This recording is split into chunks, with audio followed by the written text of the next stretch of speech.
Hey guys, so today is a tea drinking video again, and today we're going to talk about movies. Chocolate chai tea, so good.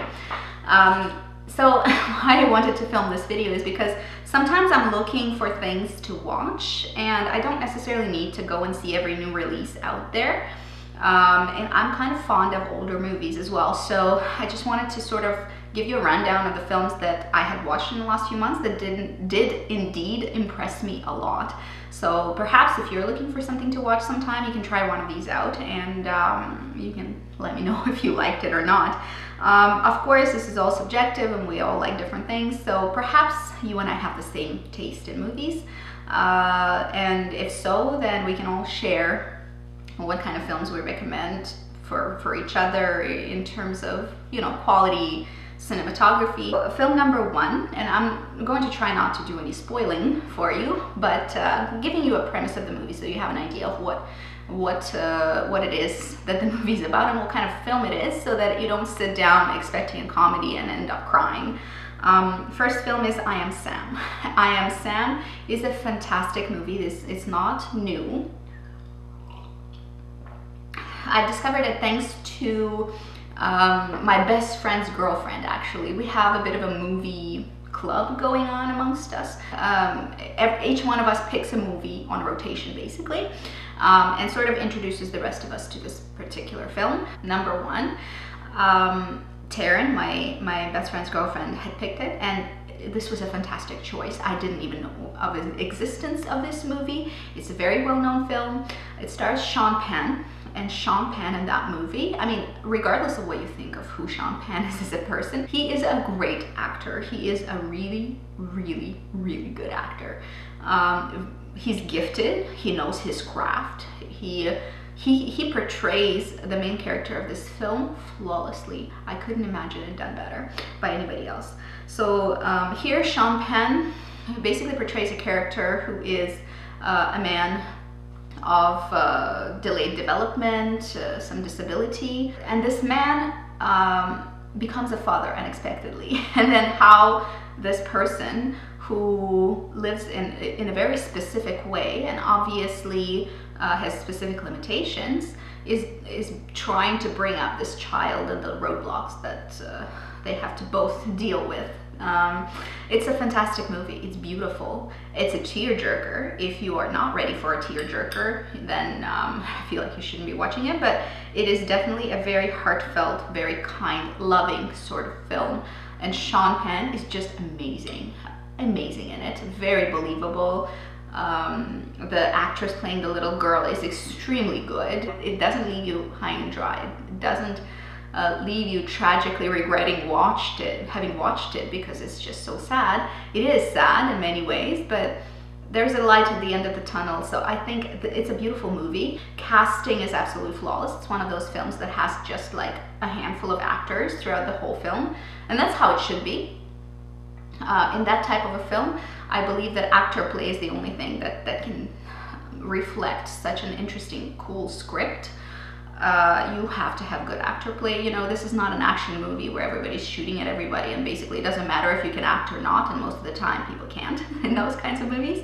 And it's fine, because that's not what the movie's about. It's a entirely different focus. But in a film that is heartfelt, that is based on emotions, this needs to be reflected, and the actor play here is flawless. So I Am Sam is number one for sure. Next film I want to talk about is Blade Runner. If you are a fanatic of science fiction, you probably had seen it. My husband loves science fiction, and therefore I get exposure on a regular basis to science fiction movies, to books, to series, and I've, over the years, have learned to love it myself. So Blade Runner. Blade Runner, I'm talking about the new one that just came out in 2017. And the original Blade Runner is not to my taste.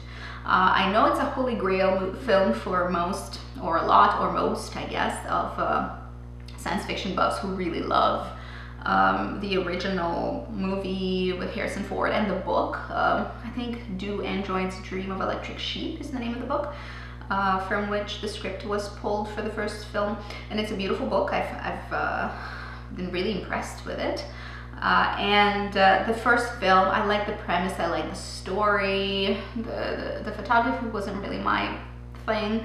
I'm very much a visually stimulated person, and I mean, it's well done, and I recognize that it's a quality film, but it was not for me. And I've tried to watch it a couple of times because my husband was really insistent. He really wanted me to love it, and I just didn't. However, the new Blade Runner, I think, is all things to all people. It's gorgeous. There is still a piece with Harrison Ford in it, closer towards the end. I think it's fine. Ryan Gosling is playing the main character, and it is, to me, not super surprising because I've actually been watching Ryan Gosling and how he's been doing in indie films recently.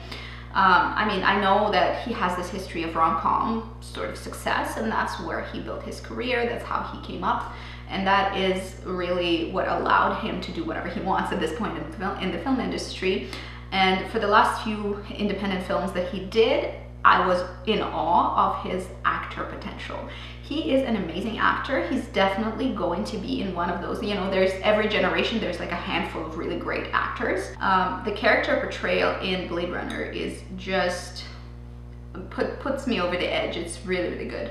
I love the writing. It was clearly written specifically for the film. So it was written as a script. It wasn't translated from a book like the first one was. And the world, the dystopian world that is being portrayed in the film is very enveloping. It's all consuming. You believe it. You are immersed in it. The director and the camera crew did a fantastic job portraying it as a whole. You really become very emotionally invested into this world. And there's a twist in the film. The film is very long. That's the only thing. If you really can't sit through 3-some hours of a movie, then you'll have to break it up. But it's worth it. It's such a great movie and cohesive, and it makes sense. One of the highlights again in the movie was Jared Leto. I don't know. Another really great actor. He specializes in psychotic people and weirdos and some really twisted characters, and that's what he does best, and it's hard to do, so kudos to him. In this movie as well, he's portraying some very odd person, really. Powerful but odd. And even if you're not a fan of science fiction, then you do check it out, because I was extremely impressed. Next film I wanted to mention was Eternal Sunshine of the Spotless Mind. Another surprise job. I'm not a huge fan of Jim Carrey at all. His comedy is so not up my alley. I really don't think that it's funny. I don't enjoy him as a comedian at all. But I cannot deny that he's a really gifted and talented dramatic actor. I really wish he did more of that versus his earlier career was pretty much exclusively focused on comedy, but there's no denying that he has a very definite dramatic talent, and Eternal Sunshine of the Spotless Mind highlights it to the max. He did do a few dramatic roles in his career, and all of them have been, I think, exceptional, at least from what I have seen. I obviously haven't watched every movie he was part of. But Eternal Sunshine of the Spotless Mind is an older film, and it is absolutely beautiful, very relatable, because we have all been to a place where there's a memory that is extremely painful, and we probably would do well without it. But then how does that experience shape us as people, and how we learn from things, and what happens after that? What if we could have this memory completely erased and gone? Even though it's painful, does it teach us something important that we should hang on to? Anyway, the film is kind of centered around this alternative world where you can pay to get rid of a memory, and sort of how the main two characters sort of work through this convolution of issues and what happens after they have some memories taken away that they don't want to have anymore. So it's a very beautiful film, I have to say. It's very sad. There's a lot of allegory in it. There are a lot of metaphors. It's beautifully made. It's thought through. It's sophisticated in its portrayal of human emotion. So if you do like an emotionally involved film, Eternal Sunshine of the Spotless Mind is definitely going to rock your boat for sure. And the actor play is really, really good. The casting is flawless. I do think they did a good job, and I think Jim Carrey here is fantastic. I wish he did just more of that and not try to be funny, but that's just me. The next one is the Grand Budapest Hotel. And the only thing that I need to say about that movie is it was directed by Wes Anderson. Ta-da, finished. Like, I don't have to say anything else. Wes Anderson has a very specific vision of his own world that he basically kind of infuses into every film he touches, and I love it. And I think most people do. He has this very whimsical, very fairy tale-like approach to creating films, and the Grand Budapest Hotel is definitely an illustration of that, just like every other Wes Anderson film. If you want amazing fairy tale-like feel to a movie, and very childishly emotional sometimes, but about real life things, really Wes Anderson is your director. He's probably one of my favorites still living directors. He's magical. His work is very magical and very whimsical, and that is absolutely a film that is easy to watch with the rest of the family. It's a film for everybody. Gustav, the concierge who basically runs this hotel, who's been there forever, and a young boy just starting out in the business of hoteling, whose name is Zero. And again, the casting, the feel of the film, it's all super engulfing. The film is really an adventure story around these two guys getting into trouble and how they're trying to get out of trouble. And it's beautiful, and it's funny, and it's sad, and it's happy, and it's you know, tortured slightly, and it's everything, all things to all people. So this is a fantastic film to invest your time into watching, and I think everybody will enjoy it. It's a very safe choice. All About Eve is another film that I wanted to mention in case you enjoy black and white photography, black and white films. It's sort of a little bit film noir, but it's a life lesson kind of movie. I think it's based in New York. All About Eve is a movie centered around the idea of celebrity and success and the film and theater industry, and how one cunning person tries to integrate themselves into this world, insert herself into it. That person comes across as very innocent, lovely, light-hearted girl who just wants to be useful.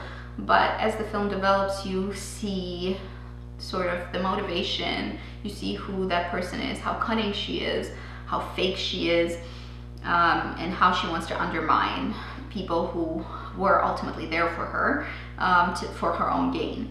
Very interesting. The end is very satisfying, I have to say, because everybody likes to have a fair and square sort of ending. So I do recommend, if you do like vintage black and white films, this is a good one, and I really enjoyed it when I watched it. The last movie I wanted to mention is Still Alice. This is a film with Julianne Moore, and I believe Alec Baldwin is in it too. Kristen Stewart is in it, whose acting I personally don't enjoy, but I didn't feel like she was bad in the movie. I feel like she could have been replaced, but she didn't do a bad job. She didn't do a great job, she didn't do a bad job, she was fine.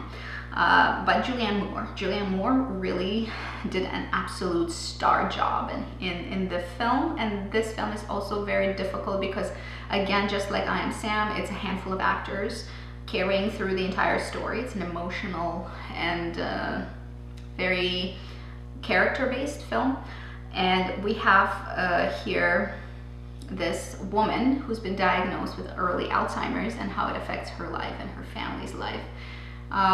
The ending is also sad, so be prepared for that, but it's a really, really beautifully made film with fantastic actor play, and I would draw a parallel to I Am Sam. It's the same kind of a film. It's a very, very feel-good, tear-jerker slightly, maybe, movie, and they're both very, very well made, and the actor play is very impressive. And again, you know, Alzheimer's also is something that is close to home for a lot of people. It affects so many people. Chances are it's going to affect us if we live long enough, really.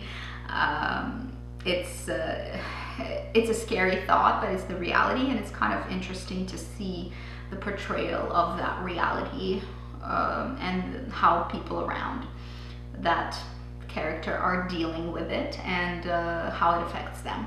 So very, very cool movie. Again, this is a thoughtful film. This is not a sort of film that you watch on a Friday night if you want to relax. It's quite a thought-provoking film, but very beautifully made. Very, very beautifully made.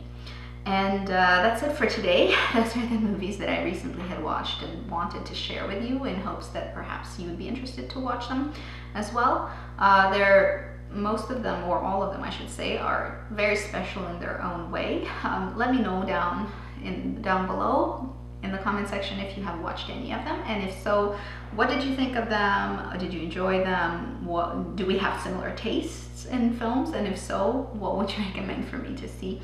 That's it for today, guys. Have a good day. See you later. Bye bye.